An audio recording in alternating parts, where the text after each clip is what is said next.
సమంత ఒకప్పుడు జీవితం.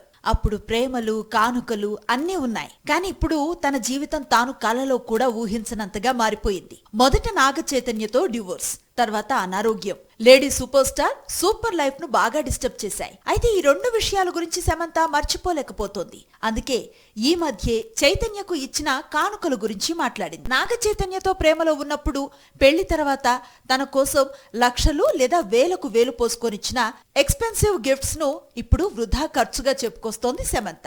అప్పుడు చేసిన ఖర్చును ఇప్పుడు అనవసరంగా ఖర్చు పెట్టానంటూ ఫీల్ అవుతోంది. ఇప్పుడు ప్రీవియస్ లైఫ్ గురించి మరో స్టేట్మెంట్ ఇచ్చింది శామ్. విడాకులు తీసుకున్న తర్వాత ఈ సమాజం కొన్ని ట్యాక్స్ తగిలిస్తుంది. సెకండ్ హ్యాండ్, జీవితం వృధా అయ్యింది, యూజ్డ్ అంటూ ముద్ర వేస్తారు. ఇలా ఎందుకు చేస్తారు, ఎందుకంటారంటూ ఓ ఇంటర్వ్యూలో చాలా బాధపడింది సమంత. అసలే కష్టాలు, అదే సమయంలో ఇలాంటి మాటలు, పైగా అదే సమయంలో ఉన్నవి లేనివి మాట్లాడుతుంటారు. వీటన్నింటినీ దాటుకొని ఇక్కడి వరకు వచ్చానంటే చాలా గ్రేట్ అంటోంది లేడీ సూపర్ స్టార్.